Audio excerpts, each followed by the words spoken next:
All right, welcome, folks, to the next installment of the Dismount Podcast. And today we are getting together and we're saddling up to discuss Am I Just a Lego? A deep dive into the building blocks of you.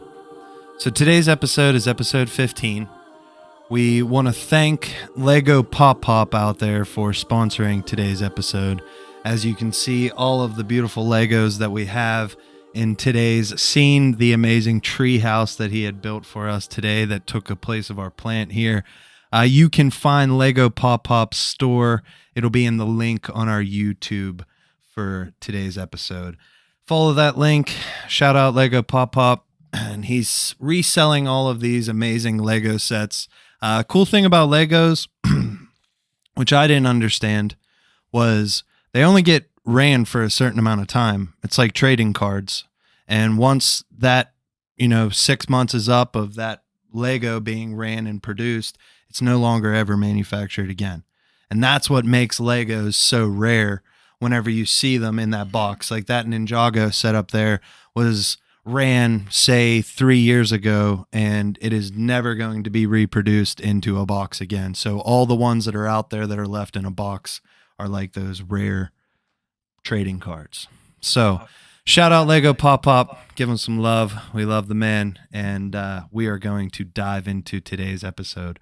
So today's episode, Am I Just a Lego?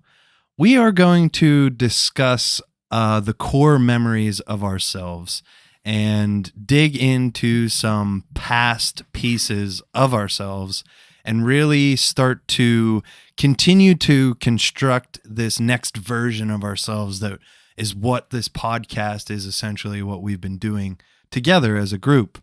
And we'll talk about some things that we really have grown and built that I don't want to get rid of. There are things about myself that I am locked in. Like those are the things I want to take with me for a long time, and those two things, right off the bat, off the top of my head would be my ethics and my morale, my morals.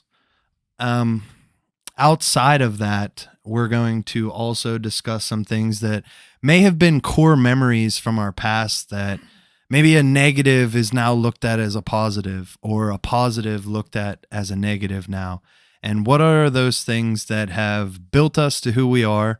And what are those things that are going to be those brand new Lego bricks that build that next version of ourselves, that next evolution, that next creation? So, to begin today's episode, we are going to have the Mr. Brandon Smitty, the Titty, come on, and he's going to share with us something that is a quick little exercise that ultimately taps you back to your deepest core memory. So as always, we're going to start this episode out. Don't trust us, trust yourself. And we're going to ride out and share some stuff with you guys. I got Derek, as always, with us. And we have the Brandon, who now I'm going to share. The Brandon. You may know other Brandons, but you don't know the Brandon. The Smitty Titty. So, Titty, Brandon, Dr. Tit. That's my wife, actually. Yeah, I knew it. I wanted to see what he'd say. I wanted to see. Take it away. She's the doctor. Yeah. So share with us, what is this exercise that we're going to, do together with our audience as we start this episode out here? So I have a good exercise on your first memory. To give a little context, it came from my old professor. He taught, this is in counseling I was in addictions and adult, and he was more so on the adult side. He did ethics, marriage and family. I took both of those with him. He also did counseling the adult, took that with him. He was my practicum supervisor, and then he also did maybe one more thing with me as far as classes. But he was actually somebody who had pretty good lineage for his education. So Alfred Adler is I believe it's one of the original psychoanalysts, falling down the tree from Freud. So this guy Adler, he had a mentee, and I believe that mentee taught my professor, and then my professor taught me. So I got a pretty fortunate like education experience. Um, we talked about he has some crazy stories. I'll only give you one crazy story for context. Just keep it brief. This guy, he used to also go to he used to go to be an extra in movies. Okay. And like when he was in grad school or something. So at one point, one of the people who were like, managing everything on set, they're like, all right, we need an extra. This guy needs to be able to pound whiskey scene after scene and smoke unfiltered cigarettes. And he's like, I got you. I'll do it. Yeah, dude, that role sounds awesome. Yeah. So imagine being that guy. So that's this guy who taught me this trick. But forgive me, anyone out there who's an Adlerian might step on toes because it won't be as accurate. But first part of the exercise is not from the exercise. I want you guys to think about all the things, the audience and the two members here. Nothing has to be said out loud, just to, keep things confidential until you're ready.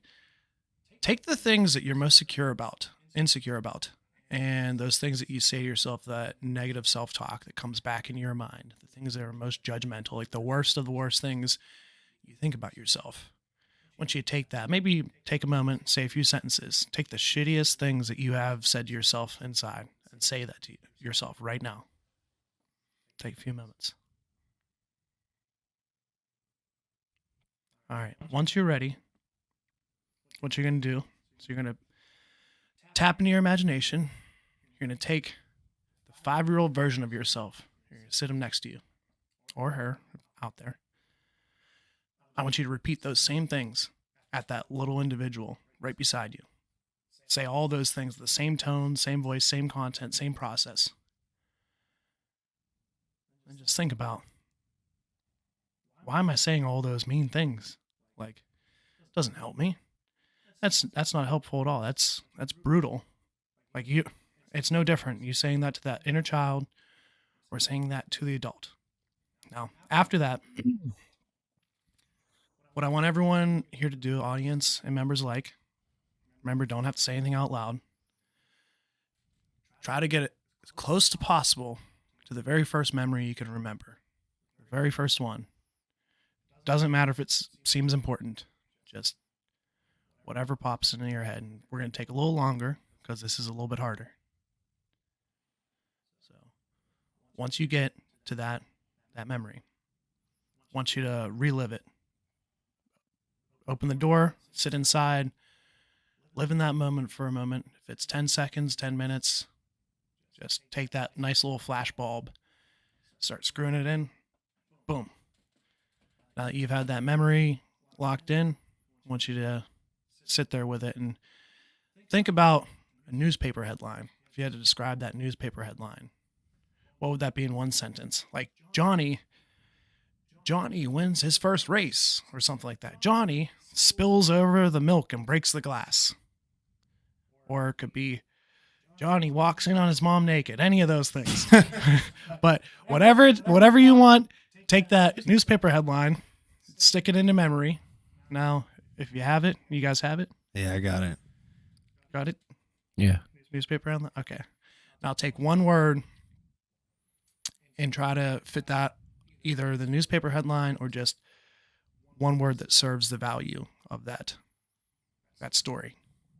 That could explain it. If you need it, if say that you couldn't ever remember it, there's one word to help you get back to there. Find that word. Okay. Now that you guys have it, it's up to you whether you want to share it or not. Mine, I'll give a little bit of an explanation as to what's happening there. So I'm not going to share mine because I don't want a relative of mine to like think that it's like left any kind of scar or injury on me, because I don't think it really has. I think it's just a little bit different. So we're just going to say that I ate the cake that didn't like belong to me. So imagine Brandon comes in and it's like somebody is like has their cake. I take it. It's not mine. It doesn't belong to me. So a nice headline I could have is like, little kid steals cake. Like, so maybe the word that I would use to sum up is thief. So something to come back to is, Now, this is the cards under the sleeve. This is what's happening right now. That phrase that you have, looking at you guys, but also the audience, the phrase that you have, that is so that you can understand exactly what values you're bringing into this. Me, we'll just say that the value under Erickson's models, I have initiative versus guilt. I have like a fear something may go wrong because I need to like analyze the situation, be like a very close observer, high self-monitor. That helps save me face and not make any mistakes. But it also cuts down on the risks and growth I pursue, because it's like, well, if you have the fear of failure and if it's too big of a task, then I sit here, weigh the consequences. Is it too much of a consequence? If it is, then it's like, okay, well then maybe don't do it. Sometimes it's good, sometimes it's bad. But in that same sense, what you're doing with that sentence, Brandon steals the cake, or something like that. That leads me into telling myself, what do I really value?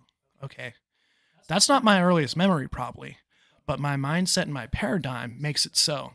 My worldview is telling me that that's the earliest memory because that is what I can focus on with the lens. Just imagine I have tinted glasses. The lens I see the world through, that's what I'm going to remember. And then in therapy and wherever, as you go through and you start growing in different ways, you start to remember earlier memories that fit with the values and the lenses that you see. So it's up to you guys. If you want to share it, you don't have to.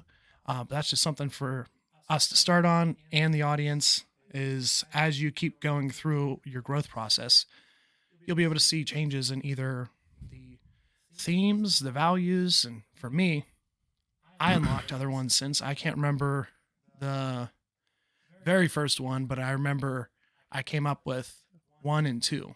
The first one I remember is going down on Woods Run. I don't know if Derek remembers this because he's from the same neighborhood. There's a laundromat down on Woods Run by the bank. And I remember going into the hardware store. Yeah, that's it.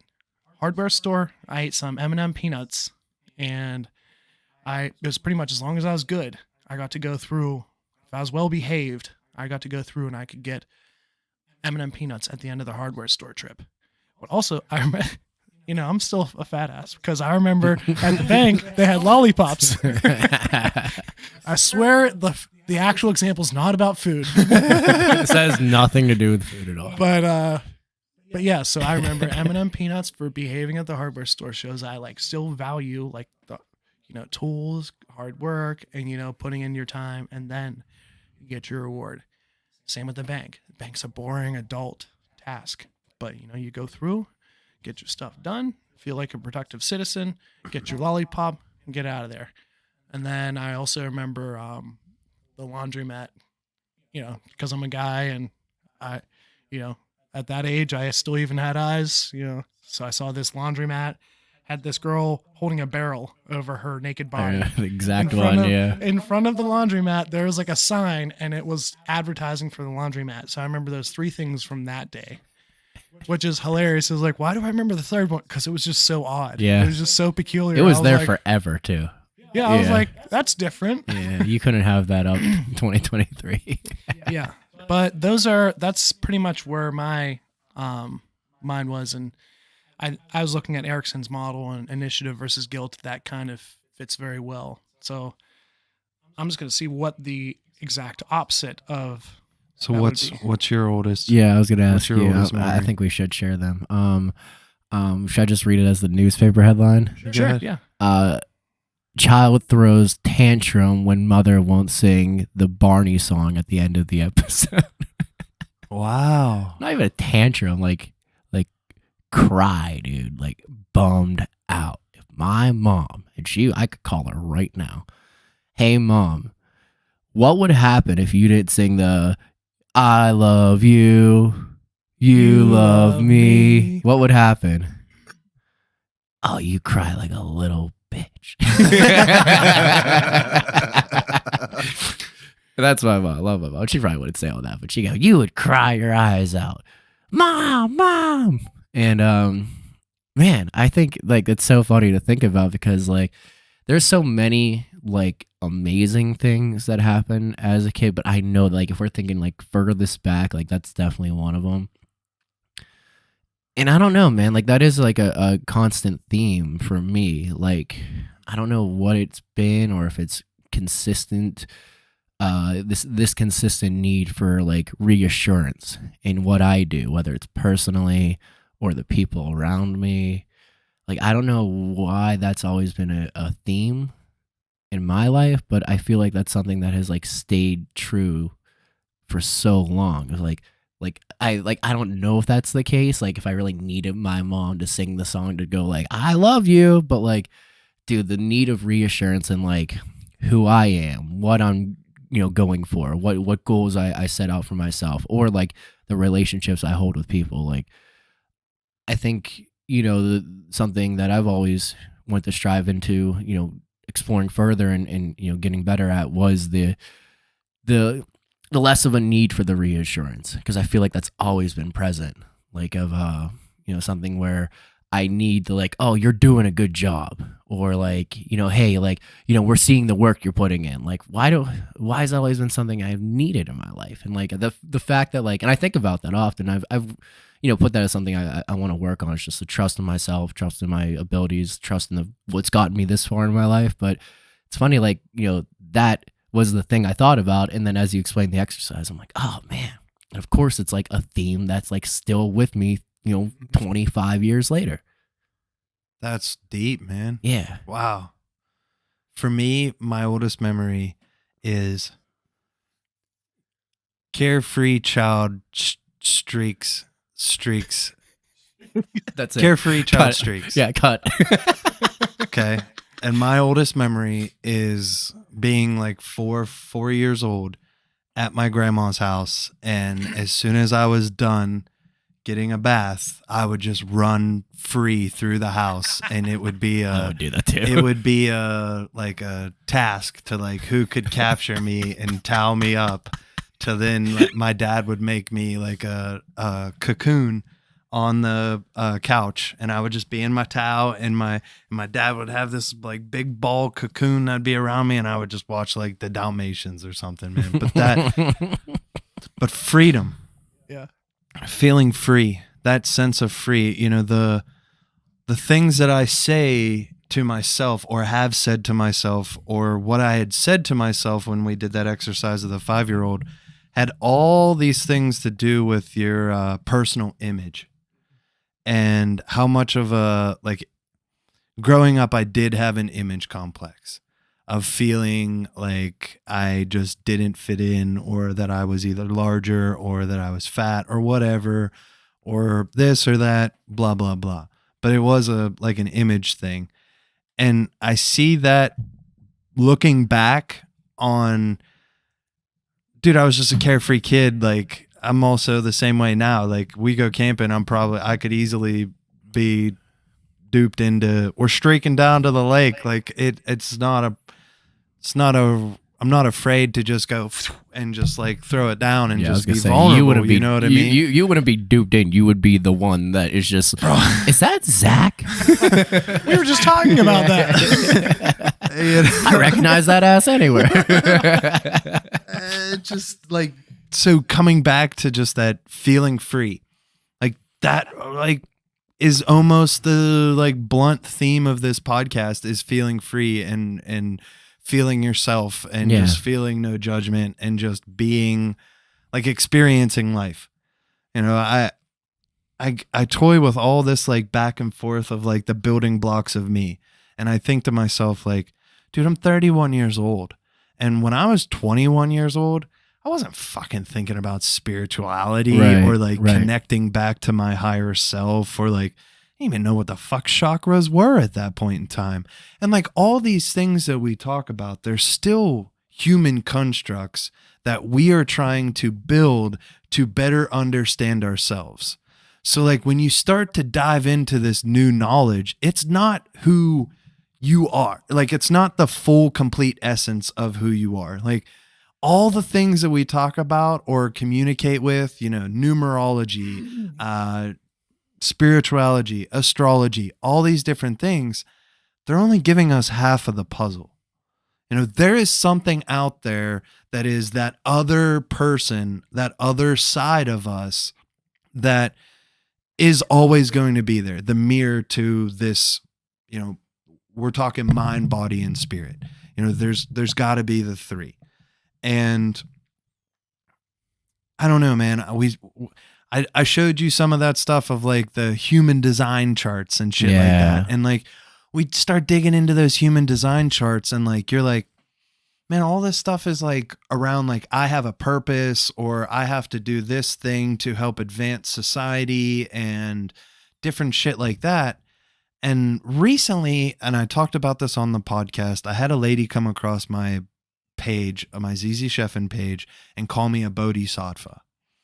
And what I was thinking about recently, just now, off of having that conversation of like this feeling free, like, what if that's the other side of the puzzle for me right now is my spirit feels like it's trapped too. Yeah. Like it's fudge, dude. I got this freaking responsibility and I gotta direct this guy to go down this path. And like, this is the only option. Like, I don't get to tell this guy on the other side, like what's going on, like that connection between your spirit and your body. Like, yeah, I don't know. There's just so much to where like the building blocks of who we are, like all this stuff that we're talking it's only ultimately going to be half the puzzle. Yeah. Right. I mean, no, who needs a scary Halloween costume when the scariest costume at all is the one that you put on every day? Yeah. Holy shit. Yeah, dude, it's wild. What a like, wild context. Yeah, but it's the truth. It's like thinking about yourself and like, your inner self, that child who was free and ran around with no clothes on or whatever it may be. And like, as you build it up and you're going like, you're probably thinking to yourself immediately, like, oh, like, where's that sense of freedom and love for life? And just like, even like mentioned 10 years ago, like I was the same way. We knew each other 10 years ago. Yeah. Like, I know exactly what we were doing 10 years ago. We're pounding an entire bottle of tequila and going out to Carson Street. Yeah. Right. Like, Right. I mean, that's a whole different world. It's a whole different life. Like, yeah. It's crazy to think that way too, of like, just figuring out, what those values were to you as a child, like who that like the real Zach is. And then like, realizing that spirit is trapped, like that spirit's still in you. Like even the exercise that we do with Brandon, it's the same way. But it's interesting to see like when you bring it up in that manner, it's like, oh, well, yeah, maybe that is a little bit of what I'm missing. So why does Zach want to become a YouTuber? Because Zach wants to go show everybody like all the vast, amazing experiences that you can have as a human and all these cool different things, because that's the essence of who the youngest version of me is. Right. It's just this carefree person who's here to just experience life and just shell out love, shell out compassion, shell out understanding, and just continue pushing the needle of evolving us. Like, yeah, dude, we got Pokemon for a reason. Like, if I knew that Charizard was a thing, like, you think I want to stay not, like, I don't want to become Charizard? Like, I want to stay down here as Charmeleon? dude, No. I used to have feelings for like my Pokemon where like I wouldn't want some of them, like because how Pikachu would never become Raichu in the show. I was like, oh no, I want him to be like a level 500 Charmeleon. I like the second evolution. I don't want it to be Charizard, Yeah. I want Squirtle. Yeah. Then I can get Blastoid. Yeah. If I get Squirtle, who Yeah. wants Pikachu when you can have Blastoid eventually? Yeah. So what are those, what are some of these pieces of us that ultimately, or what we want to continue taking forward? Like for me, I want to continue to take forward this like everlasting just wonder for life of just the Dr. Seuss book that was given to me as a young kid. And Yeah. that Dr. Seuss book was, Oh, the Places You'll Go. And it just had all these crazy, and I'll share the book with you because I would love for you to see it Yeah, too. I read But it. like, Yeah, I was a big Dr. Seuss guy. dude, like, I don't know. Like, we talk about all these different things of like conspiracy theories, people nowadays, conspiracy theories, things that are occult knowledge, which just means hidden knowledge, It's not hidden because it's not something you're supposed to know. It's just hidden because unless you're in the right mindset, that information could really spiral out your reality. The illusion and reality would just mix, and you would go through like you're on some type of like acid trip. Then you've never touched mushrooms or anything in your life. And your reality and your illusion of what is happening just start meshing. And it's like, holy shit. Like, I'm literally feel like the bounds of time and space are, I'm just like being pulled apart like the division of a cell. Like that to me, like that's where I was for a short period of time. I was there. I can openly, vulnerably say that I had never done any type of psychedelic drugs or substances, and I had those types of thoughts. And then when I had tried mushrooms finally, it all put things in perspective for me of just, why are you stressed about that stuff? There's no reason to be stressed about that stuff. Bro, you used to grow up loving that beautiful book of Oh, the Places You'll Go from Dr. Seuss. What kind of crazy, weird shit did that homeboy put in that book? Of heffalumps and bamboozles and wasoos and what's nots and has nots and pig pops and moom nops and blah, blah, blah, blah, blah, blah. All those crazy, wild things that you saw of like that you had all this wonder of desire to be like, what kind of crazy cool things are out there? Bro, what beat that out of you? Yeah. Oh, shit. The game of literally who can stack the most amount of chips. And if I can stack the most amount of chips, I'm the succeeder. We're all sitting, to me, and that's just, once again, that's my perspective of, I can't keep stepping up and sitting down and playing the board game of life, bro. That's what our society is. And there's nothing wrong with that. But for me, dog, there's some cool shit out there. And I'm like more intrigued with like the unknown versus like the, here, this is what you should focus your attention on. Yeah. Whoa, why are you pushing this in front of me? Obviously, there's something cool behind the screen. Well, that's what you were taught as a young age. Like you went to school and like they're like, you're gonna read this science book, and this is what everyone learns. Everyone learns that this is this and that is that, and like if they wanted everyone to believe in something very specific, like that's, you'd put it in a book and teach it to every kid in school. Like it's in not only that, but just thinking from the thought process of like, you know, why don't you want to explore more? Why don't you want to dive into the unknown? It's because like you aren't given that ability even from a young age. Well, they pull you out, or they exploit you as being the one who's actually desirable to advance yourself. Right. Go home and do homework. Do more multiplication. Dude, I use numbers on a daily basis, and I use a calculator for everything. I've never written in cursive since I was in 8th grade. I've like the amount of shit that I learned that is useless to the utmost level is insane. But God forbid, instead of going home and like trying to learn how to like draw in a sketchbook, I'd go, and not because my dad was like against me. My dad comes from a background of loving art. He knew prioritizing, like, there's no time to sit there and doodle or draw a fun picture. You need to do more multiplication problems. Like, it's being taken away from people at a very young age. So like the person you are based off the constructs that we are presented is someone who's, you're not going to get those abilities to self-discover. You have to take it back. I know that there's this beautiful, vast world out there, but I have to prepare you for what ultimately is about to come. Right. And so I have to strip you of that wonder and desire, because I need to prepare you to protect yourself and survive. I think it also ties in with that reassurance. I think as you were saying it earlier, I kind of forgot about it, but you know, us growing up in this environment about, you know, get good grades determines what makes you successful, kind of turns us into a recipe for like needing that reassurance later. Like say that like, you did a good job on something. Now you like used to annoy my mom and my dad would do this, but it's like, hey, come check out this thing I did. Meanwhile, she's just like, is it done? Like, good. It's like, yeah, but look, I did a good job. Like, Meanwhile, my dad, like, he killed it, but he just wants to show somebody. But I think that we're kind of almost wired and trained in that way.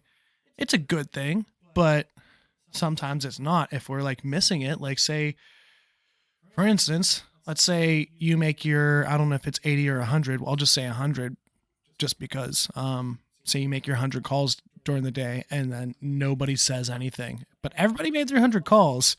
Nobody comes by and be like, you guys killed an awesome job today. There's just like an emptiness that leaves you that day where you're just like, I did my job. Cool. Nobody said shit. All right, cool. Guess I'm going to go home and just, I'm not going to like acknowledge it very much. It was a good day. I'm going to go home. I'm going to go do the things just like every other day. And then you're just like, yeah. Next day comes for morning. You're like, I have nothing to look forward to. But starts to feel meaningless, right? But what's that come from? Because like, if you think back, like, hunter gatherer, who we actually like we're wired to be, in a more primal level, like there was no need for reassurance. You just did as means to survive.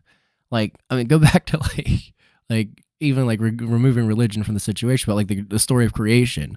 Like, who was there patting the creator on the back saying like, good job, dude, that looks good? Doesn't exist. Like, it's just like the need for reassurance. Like, I don't know if that's newly developed or whatever, but like I immediately hit on that in the beginning of the episode. So like, what is the need for that? Collaboration. Yeah, I guess like community and collaboration, feeling a part of something. But why do I need like someone to tell me like you did a good job? Why isn't it just good enough for me to think I did a good job? Because that's love. It's to me, that's partially love. Like, love is having respect for other people. Love is having understanding for other people, compassion, all these different things. Like, love is not just, I love you, Tit.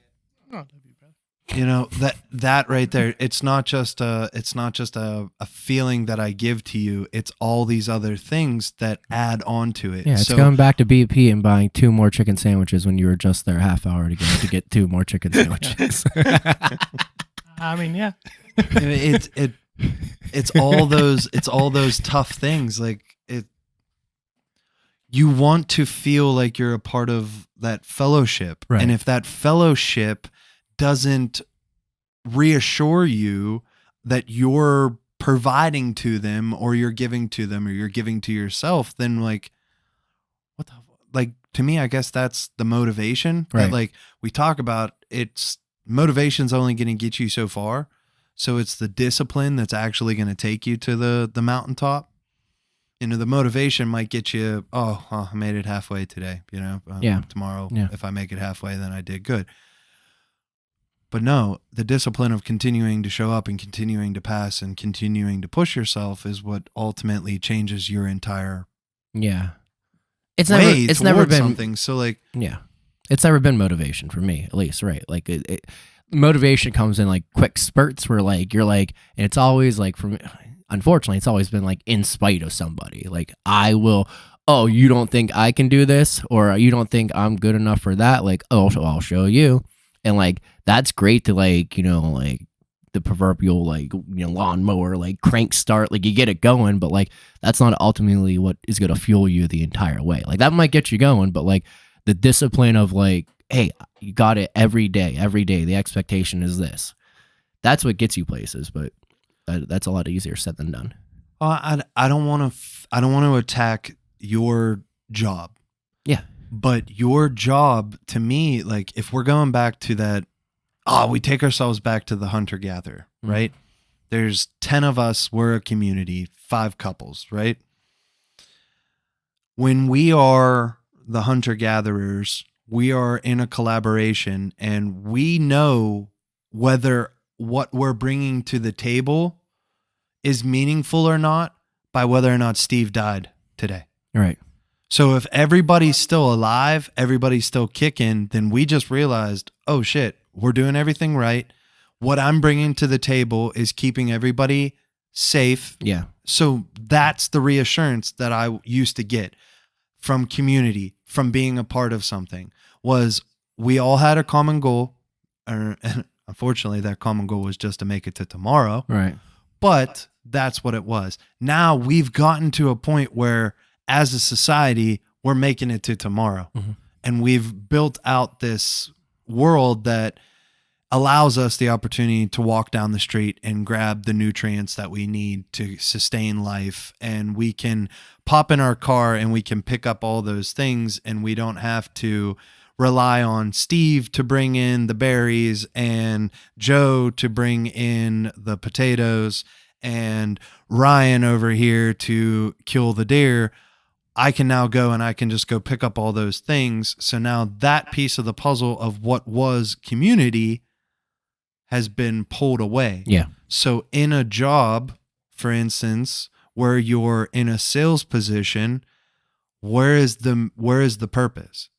So the purpose, I don't see it, like, because now it's all three of us competing to be the best one on the board, because the best one on the board is the one who gets the pat on the back. He's the one who gets the LinkedIn post next month.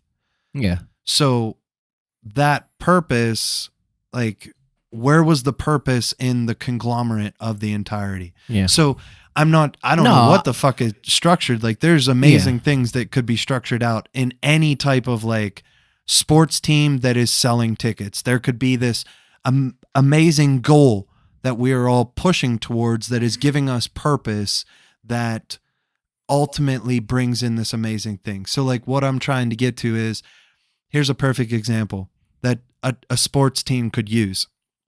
Hey guys, if you guys sell X amount of tickets this year, we're going to donate back X amount of dollars to each of your guys, the charity of your guys' choice.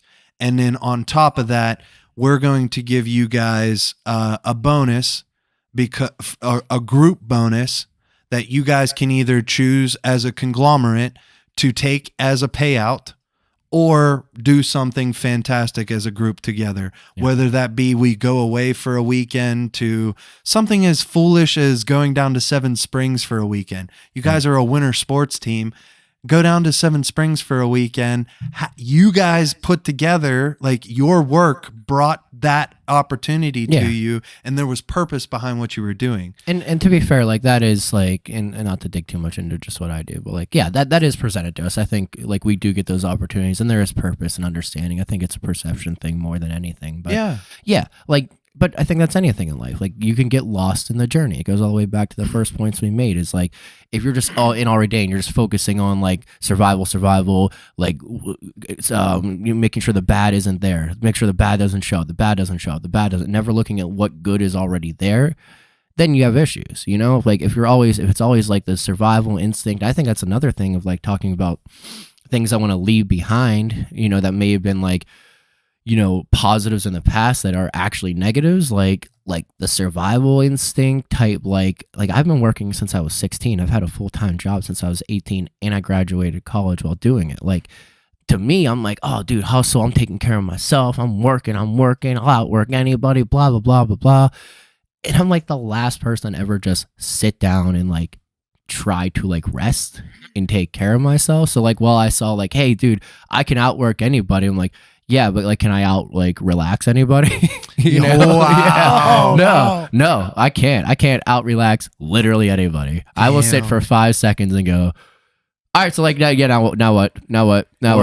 Yeah, exactly. Yeah. And like, that's unfortunately, like, that's what like a phone turns to. Dude, I have to like, that's why I have to be better. Like, looking at phone, like, dude, I will look at a phone and know. It's not like doom scrolling where like, oh, I'm lost in it. It's, I need to shut my brain off. I'm going to look at my phone now. That's where I'm at now. And that's not it. That is not sustainable long term. They got you. Yeah, they know they got, because I know what this thing is. This thing is going to it's going to remove me from existing for a little bit. Like, Derek is gone. Derek is, his entire being is in the 10-second videos that he doesn't remember at all the second after they end. Because like, to get me to relax, like, that is built into me to like need to just shut off. So like, you know, like even video games or whatever, and I need to find healthier habits than stare at a phone. Like, there's more constructive things to do.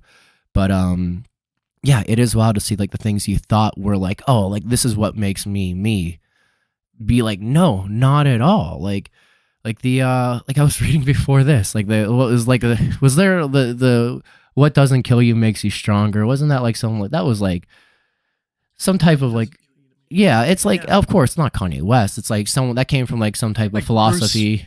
like Bruce Lee or something like that. I thought I that think was a Kelly Clarkson song. no. What doesn't kill you makes you No, stronger. it's yeah. Stand a little Taller. But no, I understand exactly where you're going with that concept. So The same thing as you've said before of how ignorant am I to understand that taking 2 steps forward might be the benefit to the 10 steps, or 2 steps backwards might be the benefit for the 10 steps forward. yeah, it's from a German philosopher in the 1900s, Friedrich. I'm not even Nietzsche? Nietzsche, correct. Thank you. Friedrich Nietzsche originated the quote, "What Fred. doesn't kill you makes you stronger," and then he spent the last 2 years of his life in an insane asylum. Well, he has a lot more to that. Yeah, I get that, but like it kind of gives you like a basis of like, no, maybe it doesn't make you stronger. Maybe the traumas you experience do not in any way benefit you in any manner. Maybe it teaches you how to learn with trauma because existence is consistent fluidity and pain and happiness and suffering and defeat and win and loss and happy and sad and whatever all the combination of it always changing is. And knowing that like no, what doesn't kill you makes you strong. That doesn't mean anything. It's just that maybe if you deal with those traumas at like, you know, a young age or whatever it may be, like it teaches you at a young age to deal with adversity. But that's just about it. Your traumas don't make you any better. They fuck you up. Dude, there's a great window that you just kind of opened that I think I might be one of the people who could connect the dots. So we've talked a lot about the Matrix and whatnot in here, but Nietzsche, I'm pretty sure he's one of the people. Jordan Peterson talks about him a lot, but he talks about the concept of the Ubermacht, Uberman, or Superman, which eventually is Neo from the Matrix, talking about like, you know, a way to tie all these concepts together. We are living in this world that could be fake, could be real, could be, you know, illusion, somewhere in the mix of the two. But it's funny you talk about what doesn't kill you makes you stronger. Literally, not literally. My sense of literally, Neo, what killed him did make him stronger. So like he went through that process of like all these things that like these trials that were just about to kill him, but somehow he came back out through the other side. Yeah. And that was the only way he could break free was through his death. Yeah, like in a sense that like what's the I'm not saying anybody should kill themselves. you ever notice Also- like people don't say like profound things anymore. They just read something profound on Instagram and then say it to you. Like I've had 3 people like say to me like in the last month like the growth is in the work that you don't want to do. Like dude, that's no one knows. No one said that profoundly. They read it like on TikTok, and now the people are just spewing it out at each other. I'm just saying that because like I'm like, oh man, that's a good idea. I'm gonna say that to somebody else. Like it's nothing profound like it used to be, you know. But like, you know, I don't know. I just think like that is the truth. Like the traumas that we experience like put you in a position to have to learn how to like cope and understand and process and move forward and you know those burns you experience we've talked about in the past. Like I think that's all great, but I think like you know there is some truth behind of like you know the work that you have no interest in doing making you a better person for it. Like that's the doesn't kill you make you stronger that I actually believe in, not the oh man, like if I hit you upside the head with a baseball bat and you don't have brain damage, well then you're gonna be better for it tomorrow. You know, it's just not like it's just not there's some balance to that. Well, if 9 billion people tomorrow woke up and realized that all this was to just experience life, was just to experience whatever you want to experience, like the world would go to crumbles. Like it, you know, this isn't something where like you just get this epiphany moment and it's just like, oh, all of the keys of the universe have just been handed to me. Why is this all inside my mind right now? No, that's not what's going to happen. Like you have to work your way through this whole crazy ass process of being all these different versions of what it is to be human to realize that you've been granted this amazing opportunity to just experience whatever the hell this is. Like, what the fuck is it? You know, what is it to you? What do you want it to be? And then it shall be. And I got that's such a So like such a It's- level of art to it. Like no one ever like gave you a blank canvas and was like, and then I'm like, well, what should I paint on it?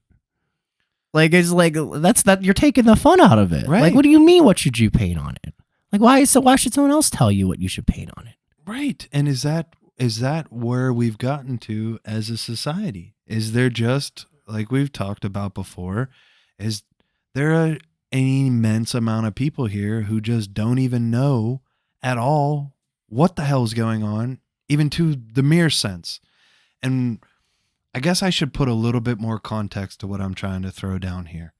Something that I feel like we have had consistently attacked on is the family dynamic. Because we've talked about it before, the Jesuits from the 1500s said, "Give me a boy at 7 years old, and I will show you the man that they become." Because what we knew back in the day was the people that were up until the age of 7 were the closest that were still connected to the spirit world. And the people who were about to leave here, our elders, were the people who had the most amount of experience and knowledge and understanding of what it means to be human. They were the closest to about to head back to the spiritual world, the ether world, the whatever you want to classify it as, heaven, hell, oblivion. We've had this dynamic just so stripped apart where, and I don't want to classify it as everyone does this, but a lot of people, like you drive through anywhere, you can see all the retirement homes. So we pop mom and dad into a retirement home because we're so worried about continuing to play the game of keeping up with the Joneses and stacking the most amount of chips, because that's what makes us the most successful, that we're stuck missing that connection to our elders and to our youth. We got both parents or single parents who don't get that connection with their children anymore because we're just trying to survive. And that's what we've been given, is a society that you are now, two parents gotta work. Like, I mean, I don't know very many people who, especially our age, thinking about people who are our age, who are married right now at 30 years old, do you know any of them who the mother is a stay-at-home mother? No. No, they might work from home. They might Yeah. work from home, but they are not a 100% stay at home, connected with the kids, making doing everything, being there with them, growing with them, teaching them. It's not. Right. Like their time is pulled away from those kids too. So what I believe is going on is that this world is consistently, everlastingly always expanding, right? There's more and more people being born by the day. You can see our population growing. So what I believe is there is so many souls, brand new souls that are getting dumped into this reality. And we're so disconnected. People like me who might consider themselves an old soul because they feel like they have this like weird knowledge that just keeps popping up in their dreams of like, whoa, this feels like I lived this before in a past life. So people like me who might feel like they've incarnated so many times are not connecting with the people who are new, the new souls that are coming into this realm, and sharing like, hey man, this is the first couple lessons you're going to go through. This is what you end up having to do to build your soul up. And no, you don't remember your soul at all. And you don't remember your full connection to the other side. But you're brand new here, brother. Look at your board. Look at your Tron board. Look at this board that we have to be here to play on. You have all these potentials of what you want to become, what you could do, what you could experience, sadness, joy, pain, victory, sorrow, all these different experiences. What do you want to try out first? No, we just got all these fucking souls that we got people who are like, that's an NPC. No, brother, that's not an NPC. That's someone who you haven't shined your light on, or hasn't had the light shined on them enough to them to start to remember who the hell they are. Dude, come on. We're all here to be together and like build ourselves up. Like Derek said it before. You mean to tell me that there aren't potentially people here who might be farther advanced than other people? That's a real bold statement to think that there aren't people who are here who have gotten to a different level than other people. Like that's like that's like the three of us sitting down here and putting the Monopoly in front of us. And all we do every single day, we show up and we play Monopoly. You mean to tell me after 5,000 times of playing Monopoly, I'm not going to know how the spinner works or the dice works, or that corner of the table, I can sit right here, and if I look right here, oh, there's a mirror actually behind Titty and I can see his cards. But I'm not going to tell Titty that I can see his cards because that's an advantage. And he's actually the dumbass for not turning around and being more aware of his environment and growing himself and evolving himself. Yeah. So you mean to tell me that there's black magic and there's white magic. There's good and there's bad. There's darkness and there's light here. And you mean to tell me that some people might have not realized, like, oh, wait, my bloodline is just going to keep incarnating. So now I know all this shit about what it's like to be a human. So I'm going to lock off that information to my bloodline, and I'm going to give my bloodline advantages over the rest. I'm going to set my bloodline up to know what those tricks of the trade are, of what it means, of how to manipulate this system of being a human and having those places of power over other people. Dog, you want to play that game? Shit, dog, we've seen it. How many millionaires do we have? How many people are running the world? How many bloodlines are there of just this massive generational wealth? You can go create that. You can go set your family up with that. There's people who are doing it right now. Like 12 years old too. You know, so it's possible. It's capable. It's just, what is it that you want to do? What Lego set do you want to build this time? And then all of a sudden, that Lego set, someone comes by and is chapped because you put a chunk of ice in their toilet, and they take your Lego set and they just go and smash it back into the whole bin. Yeah. If you recall. Yeah, I do recall. I think I recall it's because someone left. If I recall correctly, that occurred because someone left an entire sheet of ice. We're talking an entire sheet of ice like this big. I put into his toilet. It was from the bottom of a cooler. It was from the bottom of a cooler. He put a cooler's worth of a brick of ice into my toilet, and then wondered why his Lego design home got smashed. Was this at Regina? Yeah, this is at Regina. Where else would it happen? Yeah. Yeah. So all of a sudden, I think I saw the video of that. The end of your life comes, and someone smashes your Lego set. And if you're someone who heads back to that light, you got no Lego set now. You got a flat platform. It's time to start over again. Mm-hmm. And you don't get to remember how to build those Legos. Now you got to pull all that information from your past self into this self and start to build that Lego up and remember.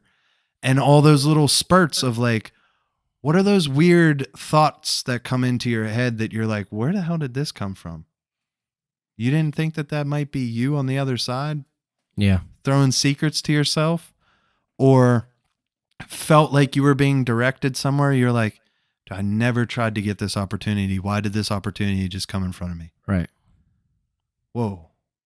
But that's what this podcast is about. This podcast is about showing people that there's all these cool, awesome things out there that we just have to stop and go, all right, there's no mirrors behind me, so no one can cheat while we're playing this game right now. All right, I'm gonna take my glasses off because now I don't want the reflection from my glasses into my cards too. Okay, Like that's what we're talking about. And that's where I recently, within the last 6 months, have gotten to a place where I'm like, man, there are some things that some people have done who have set us into where this reality is, the society, the way it's structured out. But man, oh man, those people, they were just playing the game, dog. Yeah. Like, they were just playing the game, and unfortunately, they played it really fucking good. So why can't I play that game just as good? Why couldn't I set up my family to play this game just as good? But then for me, I stopped and I went, I can't. My morals, Yeah. my Right. ethics, I can't do that. I can't do that. Do Yeah. I know that there are literal capabilities and people out there who have taught you exactly how to manipulate other people? For sure as fuck, there is, man. Yeah. You got books on books on books Mhm. of how to learn how to take your power and manipulate people. Yeah. And when I had that epiphany, I was like, I am so effing glad that the only book that I've read so far actually is The Four Agreements. I haven't dug enough into any of these Robert Greene books, but now I have the awareness of being able to read those books and say, oh, wow, this is how humans manipulate other humans. Yeah. And okay, so now I can see of when this person is trying to fuck with me. And now I can decide to walk through life with all that knowledge and understanding, but with a completely different awareness and perspective on it. And I'm pumped. Yeah. I'm pumped. Yeah. So yeah, that's a piece of me that I'm excited to build forward. You know? Makes me think of Aragon again. You're stuck on the fellowship, dog. The quest. Ever since we talked about it, and I said it was like, man, he doesn't have that much armor, but he got the best fucking sword out there. Mhm. No pun intended there. I don't want any. I heard that. Mhm. Got the elvish sword. Yeah. So for me, a negative that is now, or something that for me going forward is I have to let go of my limiting beliefs. Yeah, that's overarching. I think for most of us is like, that's what holds you down. Like that's going to be like, oh, this is the peak of what I'm capable of. Do you know why I feel that way though? Is and you hit it nail. Genghis Khan.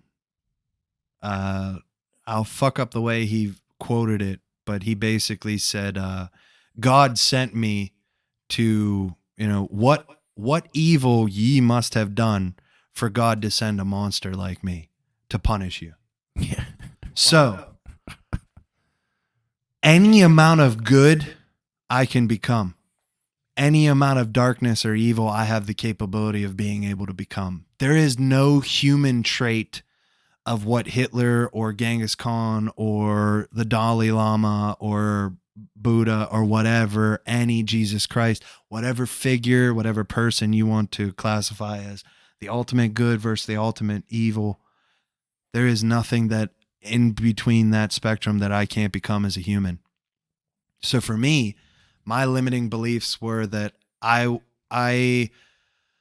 was concerned that if I grew money or stacked the chips, that I would ultimately, it would turn me into a bad person. Yeah.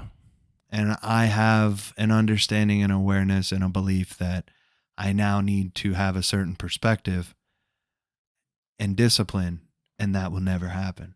Yeah. But yeah, for me, I'm actually afraid to step into my truth because I know that, I could potentially become someone who falls to the darkness of just wanting to stack more chips versus being someone who stacks enough chips to take care of himself and then just shells out all the rest as either charity or positive work or, bringing light to dark situations. Yeah. I mean, I'd even challenge you to go a step further too and think about what you said is your first memory, like in the freedom you had and what was important to you then. Like, yeah, that journey is noble too in the way you're thinking of like, yeah, like, wealth wise, like I feel like you have the right morals to do so, but I'd go even a step further.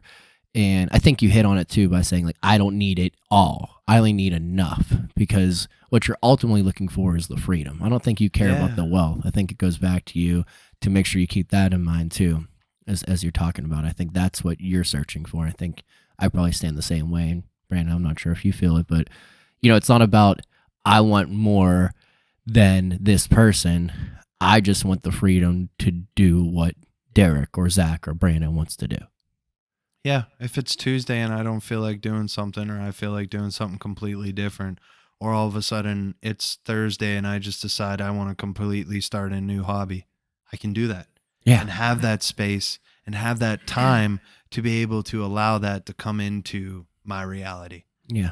That's what's the frustrating thing. And that's ultimately what I think you and I personally have definitely been feeling.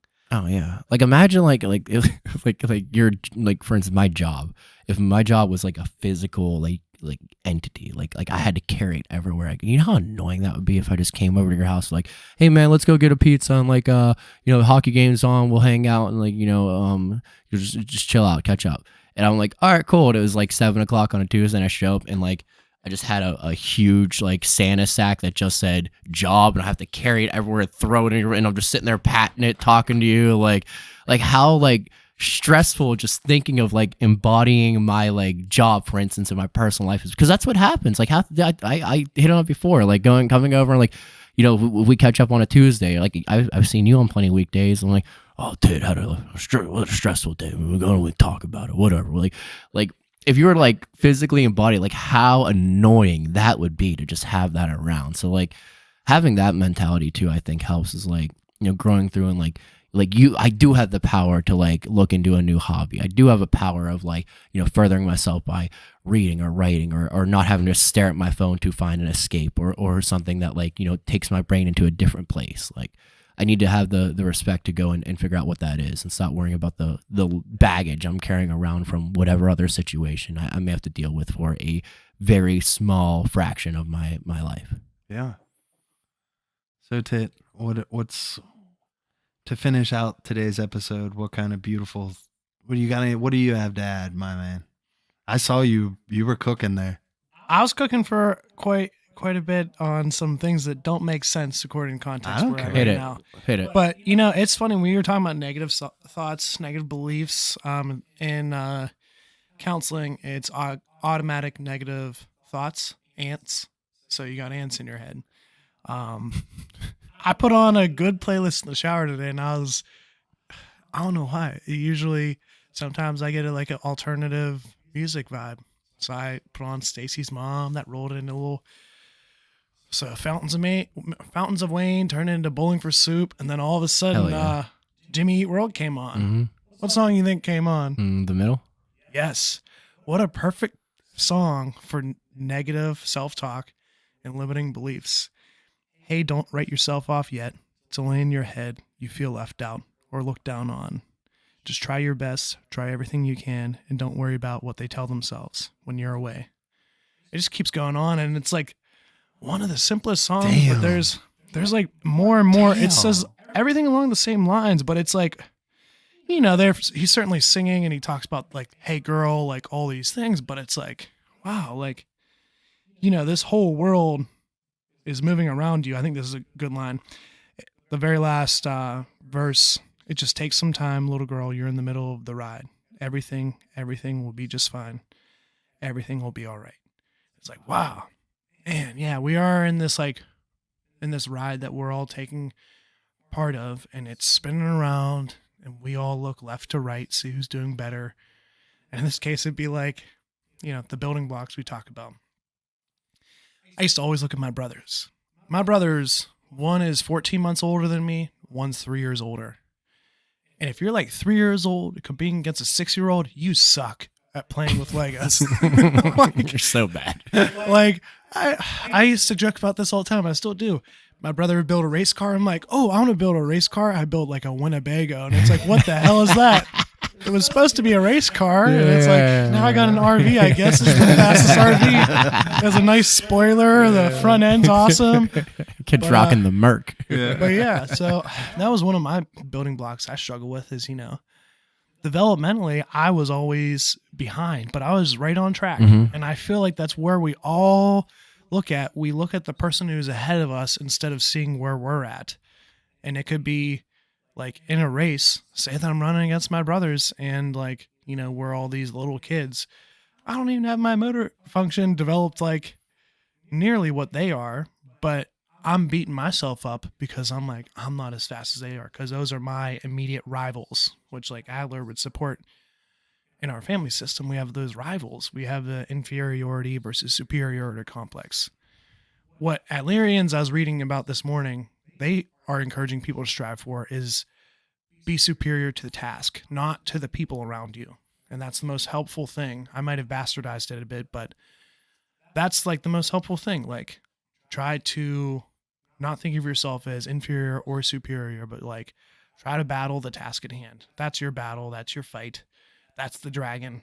The dragon is not your coworker. The dragon's not your boss.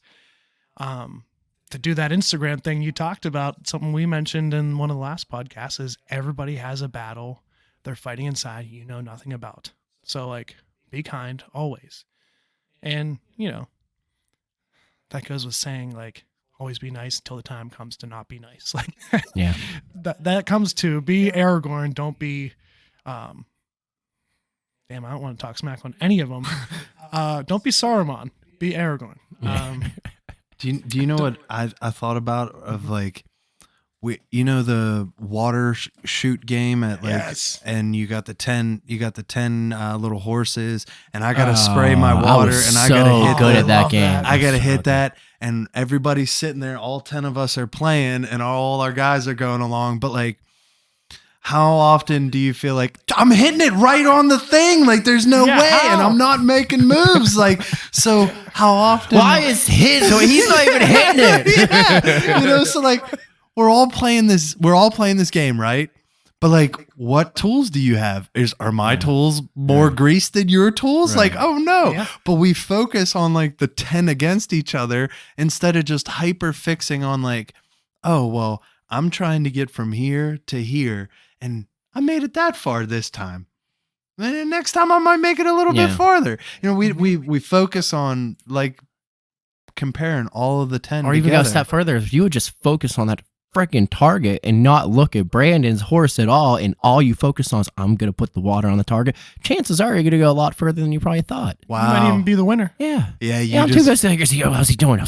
I'm probably shooting off to the right, like, but what is he doing? Just if I were to just hit that freaking target with all my power, chances are I wouldn't have to worry about Brandon anyway. So I should have just built a house. And if I did, I'd go, all right, you know what? We're going to the basketball game. You're next, dude. So instead of focusing our attention on how far is our horse moving, we focus our attention on what we're trying to accomplish. Yeah. And we forget about how far the horse is. Forget about your horse, forget about everyone else's horse. It doesn't matter. Just hit the fucking target. Yeah, just what are we working towards? We keep working towards that. Right. Wow. That was a really cool context. Yeah, that was freaking sick how that all came together. Yeah. 'Cause you smashed my idea completely apart. That's the truth, It was, wow, that was cool. I think about how many times I've done that. Like, if I would just turn the freaking target and just hit it, because I love that game, bro. I'm like, oh, I'm going to do it. I don't need to look at anyone. As long as I do what I'm supposed to do, I'll get to where I need to go. Sounds so simple in that context, but tell me that in any other aspect of life, and I'll tell you you're an idiot. Yeah. That was my test-taking brain up until college. Every time taking a test, I'd be like taking my test, and I hear a paper turn, and I'm just like, they turned 2 papers before I turned like my second. Is he writing the essay already? I'm like, holy shit. Me and SATs, that was like one of the worst experiences ever, just because I had to like look around at like 50 people. I knew you and Ween and one other person, and there's like 50 people I've never met in my life, and I'm like, all of us have like the next like 3 to 4 hours making some really important moves. We all have like 200 to 500 moves that are extremely important, all happening in the next 5 hours. Don't pay attention to anyone. Then I hear someone's paper turn. What the fuck was that? What? You turned it already? I haven't even written my name Dude, yet. they thought I was cheating at, I think it was the ACT because I was so worried about what everyone else was doing. They thought the one person said, I have reason to believe that you may be looking for other answers. I'm just going to tell you to just please don't pick your head up again or we're going to ask you to leave. I'm like, oh, dude, I don't care about the other answers. I just care about how fast people are moving through the You test. flipped 4 pages. Yeah, dude, I'm sitting here still trying to do the freaking problem number 3. They're on their bathroom break. I'm jealous. I gotta pee. Dude, I had to pee. This guy just keep blowing me out of the water. They get snack time now. I've been hungry. And anything to eat. This dog's been barking outside. So, everybody, that was today's episode on Am I Just a Lego? A deep dive into the building blocks of you. And as we always say on this podcast, don't trust us, trust yourself. And I really enjoyed today's context, today's topic, today's conversation. That was a ton of fun. And holy shit, did we unlock some things that I really like thinking about now. So I want to thank you guys for joining me. I want to thank all of y'all for riding along with us. And I'm going to let these guys hit their final notes as we ride off into the sunset. Thank you guys for joining us. If you want to learn anything more about Adler, that's Alfred Adler on psychoanalysis or his theory and application. And thanks for joining us. I Yeah, appreciate it. focus on you. Yeah, fantastic. Yeah. We'll see you guys on the next one. Take care. Don't hesitate to catch episode 16 releasing next. Go with the flow. Does the surfer ride the wave or control it? You can catch the video of this podcast of us 3 ugly characters on YouTube. And for the audio version, you can catch us on any of the places that you find your podcast. Take care. See you out there.